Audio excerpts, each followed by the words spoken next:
Hola, ¿cómo están? Este va a ser un video más o menos, ¿cómo decirlo? Modificado, actualizado de lo que ha sido todo esto de mi vida con fobia social. Hay mucha gente que yo sé que me seguía de antes cuando yo tenía un primer canal y decidí borrarlo por uno de mis tantos ataques fóbicos. Y es necesario, yo creo que aquellos que nuevos usuarios que se interesan por este tema sepan más o menos algo de la persona que le está hablando. Yo lamento ser demasiado autorreferencial en todo lo que yo hablo de fobia social, pero como lo he dicho muchísimas veces, yo no soy terapeuta ni he estudiado nada relacionado con eh, el área de la psicología o la psiquiatría. Solamente soy una persona que ha vivido toda su vida con estas cosas. Entonces voy a comenzar más o menos dando un resumen de lo que ha sido para mí vivir así. Yo desde muy pequeñita tengo recuerdos muy vagos, o algunos ciertos recuerdos, eh, no vagos, la palabra es nítido, eh, recuerdos muy breves sobre momentos precisos en que cuando iba al kindergarten, hace como 1000 años ya, eh, me causaba demasiada ansiedad el hecho de que me invitaran a los cumpleaños o ir a las fiestas de celebración de no sé qué cosa, porque me daba horriblemente, me daba demasiado miedo hacer el ridículo. Que tengo tan marcado esa vez de que nos pidieron ir a una fiesta de disfraces y yo me negué rotundamente a ir porque me sentía que el disfraz que mi mamá había elegido era demasiado feo y yo no quería hacer el ridículo. Entonces, esta fue una de mis primeras experiencias. Segunda fue de que rechazaba siempre la invitación a los cumpleaños, etcétera. Entonces, estoy hablando más o menos de 5 o 6 años de edad aprox. No quiero decir de que negaran las invitaciones de todo, evidentemente cuando un niño va a los cumpleaños de los primos, de amigos bien cercanos, pero cuando se trataba de, no lo sé, amigos que tenían familias muy numerosas, en sus cumpleaños yo me negaba a ir porque me daba miedo, o sea, estaba fuera de mi zona de confort. El hecho de tener que interaccionar y conocer gente nueva a mí me ponía muy estresada y me lo sigue siendo. Entonces, uno puede vivir, hay gente que malinterpreta lo que es la fobia social, piensan de que todas las personas eh, que sufren fobia social son agorafóbicos, lo cual no es cierto. La agorafobia, digamos que el miedo irracional a salir a la calle, interactuar con la gente, etcétera.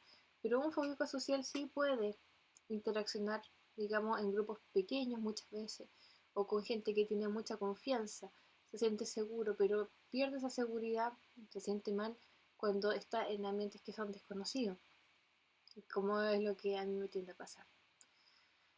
Ay, y en el colegio era lo mismo, era de pocas personas que no tenía muchos amigos, solamente tenía mi mejor amiga y con ella compartía la mayor parte del tiempo y bueno, no me daba cosa, solamente la idea de interaccionar con otras personas me daba muchísimo miedo. Afortunadamente a partir de mi adolescencia empezó todo esto del internet, de poder conocer gente a través de una pantalla y escribir, cosa que me ayudaba bastante porque podía evitar de cierta manera esto del contacto directo de voz con voz y tan solo utilizando los mensajes. Entonces hacía de que yo empezara a relacionarme más con el mundo. Y bueno, ustedes saben cómo esto del internet ahora sí está súper desarrollado, pero en la época mía no era tan así. Y empecé a conocer amigos, muchos de ellos todavía siguen siendo parte de mi vida, a pesar de que quizás nunca los conozca o los vaya a conocer, pero fue una época en que empecé a dar los primeros pasos a interaccionar ya con otro tipo con otro tipo de contacto, ¿entienden? Eso me ayudó bastante a formar algo así como una especie de esfera social. Eh, pero lo que estaba pasando con respecto a mi vida en sí, en el mundo real, era algo completamente diferente. Y es necesario poder hablar de ello porque yo cuando era adolescente era bien gordita, entonces me daba... eh, las personas hablaban de mí siempre en términos bien despectivos. Quizás no despectivo, para otras personas puede sonar algo gracioso, pero para mí era hiriente el hecho de que dijeran constantemente de que tenía sobrepeso, de que la ropa no se me veía bien, que cómo podía tan solo la idea de intentar ponerme la ropa si no me iba a quedar, etcétera. Entonces esas cosas van dañando la autoestima de una persona y siembran aún más esto de la fobia social porque sientes un rechazo y ya verte sometido a que todas estas mal feedback que vas recibiendo, en el fondo después tú lo proyectas en el mundo real porque no quieres recibir otra vez rechazo de todo por X motivos que pueden ser tu apariencia, puede ser cómo te expresas, cómo eres, etcétera. Entonces, las personas que somos demasiado tímidas también tendemos a recibir feedback negativo, inclusive por parte de nuestras familias que dicen, ah, no sé, X persona es demasiado tímida, no habla, es un antisocial, o es un pesado, o las personas que generalmente no interaccionamos mucho con otras, las personas piensan de que somos arrogantes, que somos antipáticas, etcétera, por el hecho de que nos da miedo hablarles y no tratamos de evitar el contacto con ellos. Entonces las personas reciben una imagen errónea y negativa acerca de nosotros, lo cual a su vez nos perjudica a nosotros porque sentimos el rechazo de ellos para con nosotros. ¿Entienden? Entonces, pues así funciona esto. Es un ambiente bien bizarro. Así que cuando sientan eso, cuando las personas que son excesivamente tímidas me van a entender. ¿Ok? Esas personas van a saber a lo que yo me refiero con este punto. ¿Qué más puedo contarles? Bueno, yo vengo de una familia que tiene gente con antecedentes de estar cucú. Por ejemplo, mi hermana mayor, mi mamá. Hay tantas cosas que yo podría comentarle acerca de lo que es vivir con personas que tienen depresión bipolar. Es horrible, horrible, horrible, horrible vivir con ese tipo de gente. Porque la bipolaridad es tiene a las personas en momentos en que están extremadamente activas y momentos en que son extremadamente eh, depresivas. Y esto del término de soy bipolar se ha ensuciado bastante en los últimos años porque la gente piensa de que por cambiar de opinión de un momento a otro es bipolar. Y no es así. Una cosa es tener un temperamento cambiante y otra muy distinta es estar diagnosticado clínicamente con un cuadro de depresión bipolar. Así que para que ustedes puedan entender más por qué a mí me cuesta relacionarme con la gente, yo voy a hablar un poco de esta parte de mi vida, que es la interacción que yo tengo con mi familia. Es difícil hablar de esto, pero bueno, es para que me vayan entendiendo mejor. A lo mejor ustedes viven cosas similares, entonces sí podemos entendernos más. Así que, adelante. Cuando mi mamá perdió a mi abuela, o sea, su madre, ella cayó en una profunda depresión y fue como que su vida se transformara totalmente. Ella, o sea, perdón, yo tengo recuerdos de ella estando mucho tiempo encerrada en su habitación con cortinas cerradas, internada en clínicas y una parte de mi vida se vio eh, afectada por su ausencia, porque unos 5 años aproximadamente de mi crecimiento ella estuvo ausente y fue súper difícil para mí. Y tampoco he dicho de que mi padre también trabaja en el extranjero, trabaja en una empresa en Japón, entonces lo veo muy poquito, lo veo unos 3 meses por año hasta el día de hoy. Entonces es difícil para uno crecer, es, digámoslo, relativamente solo porque tuvimos el apoyo de mi abuelo también. Y bueno, de mi hermana mayor dentro de lo que ella podía. Entonces enseñaba episodio en que mi mamá, esta enfermedad es maldita porque la gente se vuelve muy violenta en la época de que les da manía. La manía es de las cosas más escalofriantes que uno puede sentir.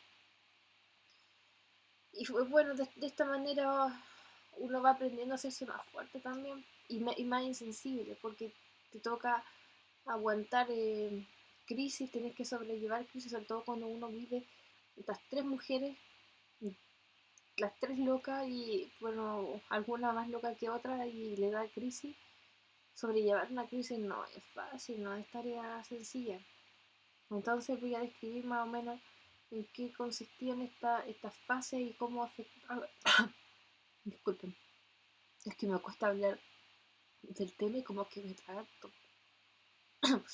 Solo pensar en esas cosas. Bueno, mi mamá me comenté que hay fases en que se volvía muy me atravesaba por esto que se llama manía. Manía significa que la persona está tremendamente hiperactiva y no puede dormir. Se dedica a hacer cualquier tipo de actividades y me pareciera de que la energía no se le agotara. Por ejemplo, mi mamá pasaba días completos, inclusive noches completas trabajando. O sea, cualquier cosa se dedicaba a pintar la casa, a clavar en las paredes cuadros, pues se ven aquí lleno cuadros, o sea, así. A hacer aseo en la noche, a cocinar de noche. A mí a veces me daba miedo porque mi casa aquí en Chile está espareada, o sea, hay una casa al lado de otra. Y mi mamá a 3, 4 de la mañana estaba martillando y yo le decía, pero mamá, va a molestar a los vecinos, etcétera. Pero ella seguía. A veces yo le pedía que por favor fuera a descansar, pero no había caso, no había manera de que estuviera durmiendo, etcétera. Yo estoy hablando que tenía 15, 16 años. Y tenía que ir al colegio, a veces no podía dormir bien. Producto de esto, porque ya estaba en su fase maníaca. Y después de que la manía pasa, viene el bajón. Y el bajón a veces conlleva que la persona se vuelva excesivamente violenta contra uno porque le da una depresión tan grande que se desquita. A veces mi mamá, muchas veces llegó a los golpes conmigo y casi me bota una escalera abajo tratando de golpearme con una botella de vidrio. Entonces esas cosas son fuertes para uno. Entonces imagínense de que uno ya es tímido por default y tener que asumir el rol de jefe de hogar cuando se supone que tu mamá es la que debe cuidarte y no a la inversa, hace que uno se vaya retrayendo y tenga mucho más miedo de las personas que le rodean. ¿Mm? Ahora, en qué punto está mi hermana en esto? Mi hermana es 5 años menor que yo. Y mi hermana, a diferencia mía, sucumbió muy rápido y se volvió, como decirlo así, adicta a ciertos medicamentos. Entonces ella iba al psiquiatra, el psiquiatra le daba medicamentos, pero ella se tomaba la caja completa solamente para intentar evadir la realidad y no saber nada de lo que estaba pasando. Entonces es difícil vivir así. A mí me tocaba ser la hermana menor, pero que muchas veces tenía el rol de jefe de hogar, pero al mismo tiempo nadie tomaba en cuenta a cuando eran decisiones y le daba la responsabilidad a los más grandes, evidentemente, y esos los grandes tampoco podían hacer mucho, digamos. Y así fue como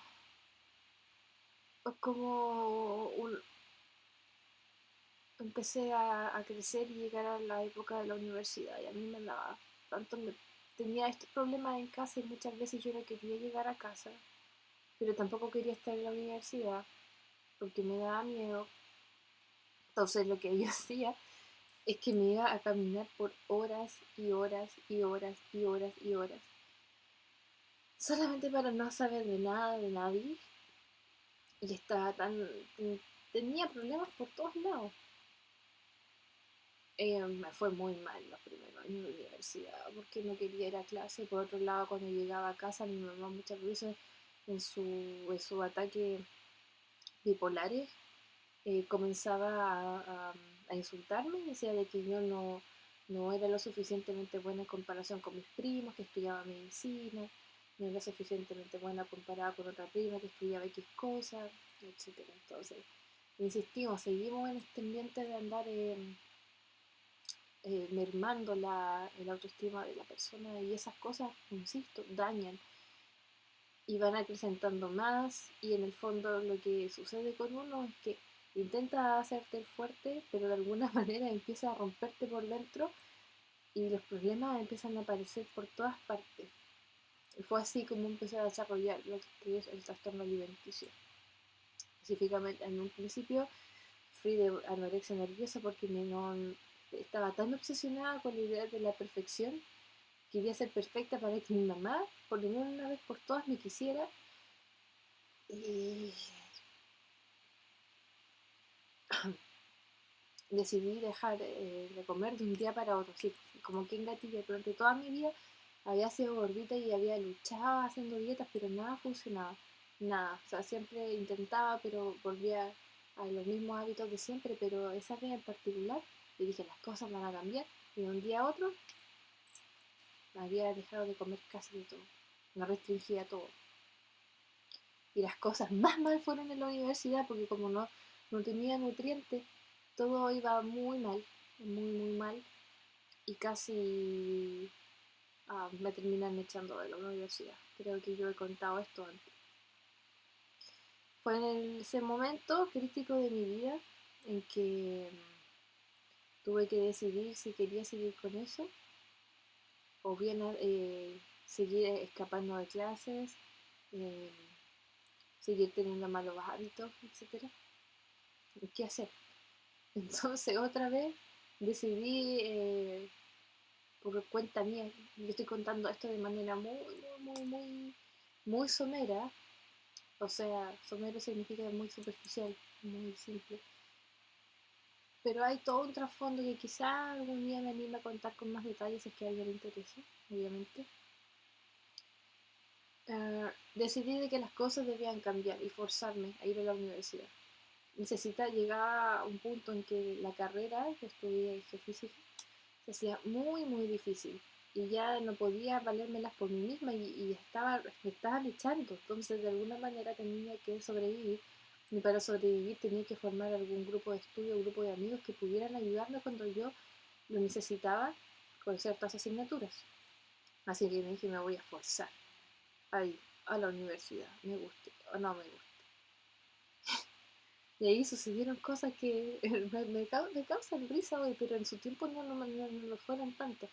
Uno de mis profesores me dijo, ¿y tú todavía sigues en esta carrera? Yo pensé que te había ido en primer año. Y yo estaba en tercero.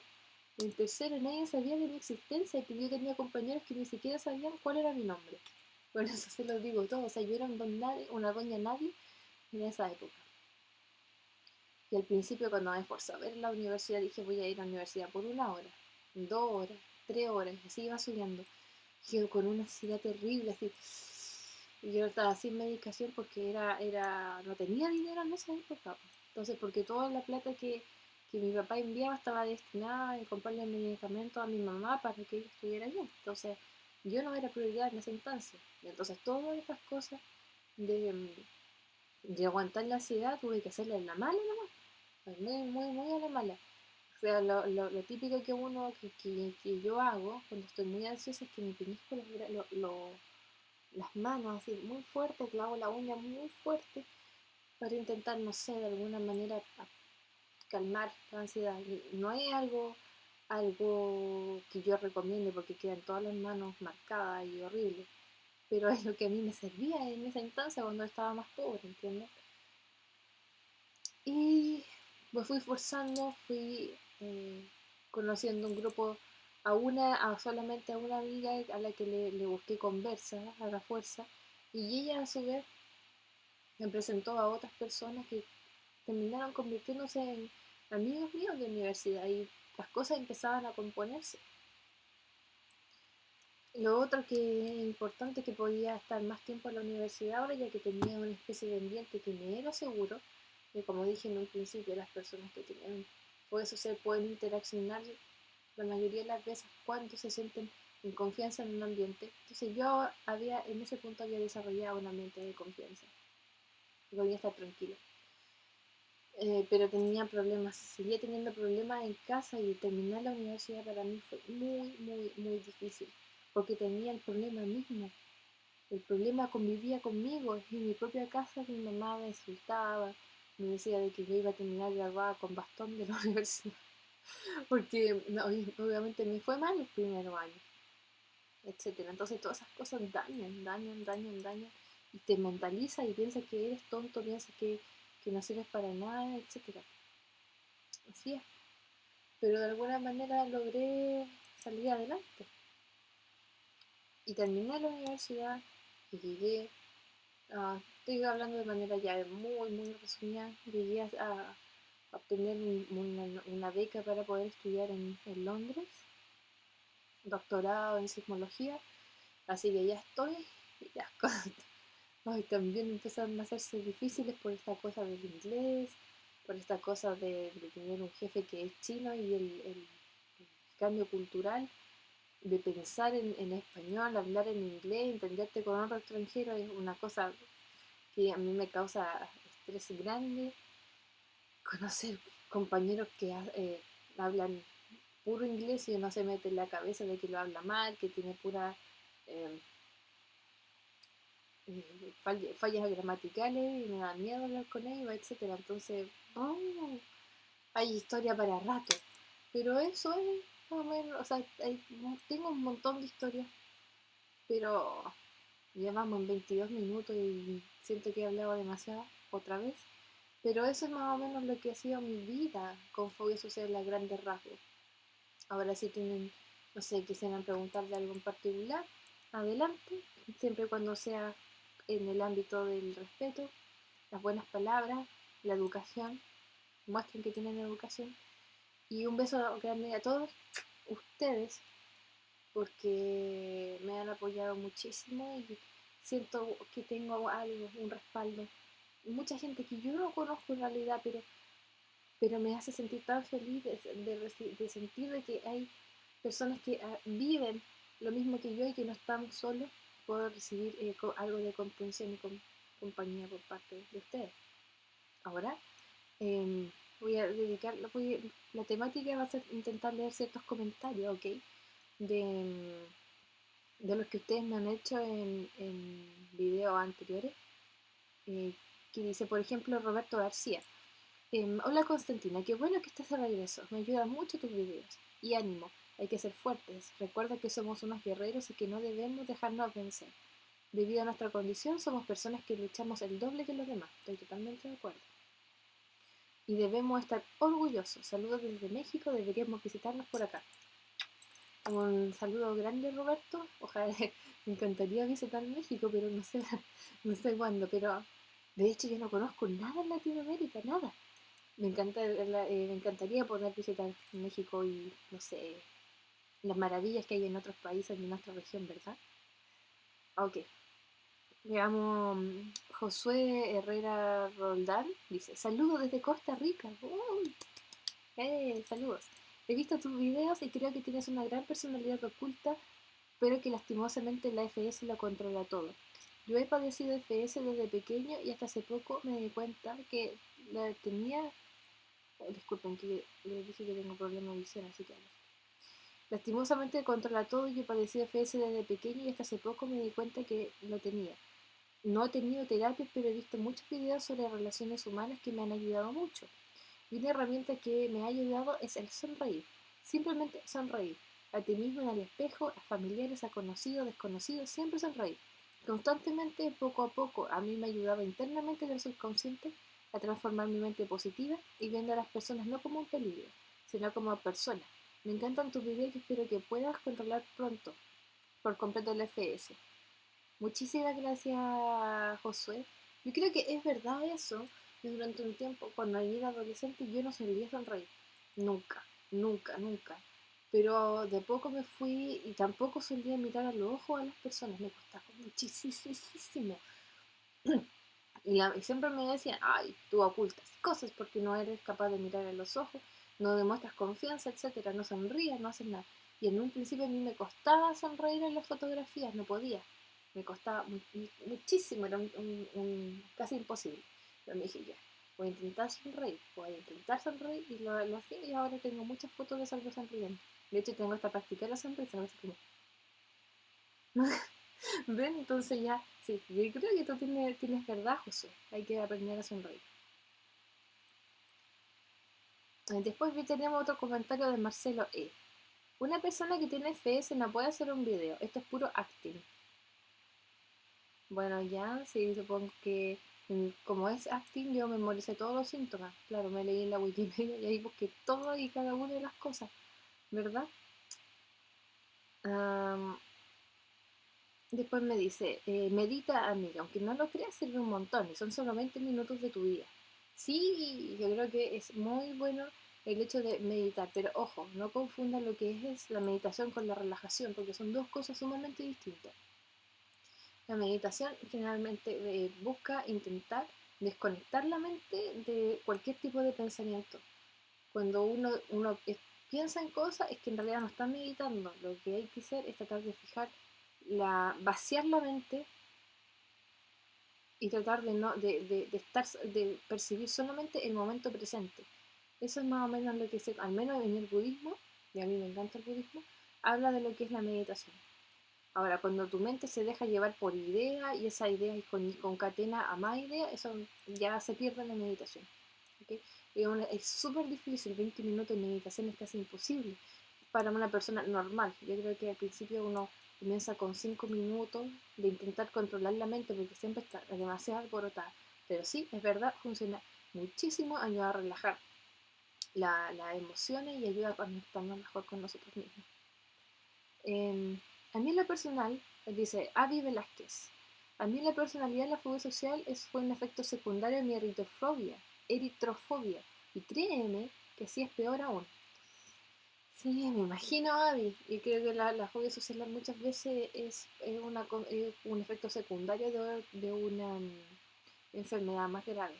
Yo sé que comparto contigo y debe ser muy difícil para ti vivir así. Y bueno, yo tengo muchísimos más comentarios que leer. Creo que podría hacer un video exclusivamente leyendo comentarios. Me encanta leerlos. Los voy a leer. Voy a intentar de comentarlos lo máximo posible. Así que les mando un besito grande. Gracias por eh, tomarse el tiempo de escribirme. Aquellas personas que lo han hecho en buena onda. Miren, quizás no pueda leerlos todos, pero voy a darle un saludo también grande, por ejemplo, a Leon Carter, al Axel Mancilla, Clayton de nuevo, Pacheco Sergio, José Masná, Rom Somnu, Alicia González Vitón, Esi, Diego Fernán, el amigo de Rubén Paz, que no puede, Catalina Jane. Muchísimas gracias. Bueno, si me falta alguien, no duden, los voy a nombrar en mi próximo video. Le mando besitos, grandes saludos y nos estamos viendo pronto. Bye bye.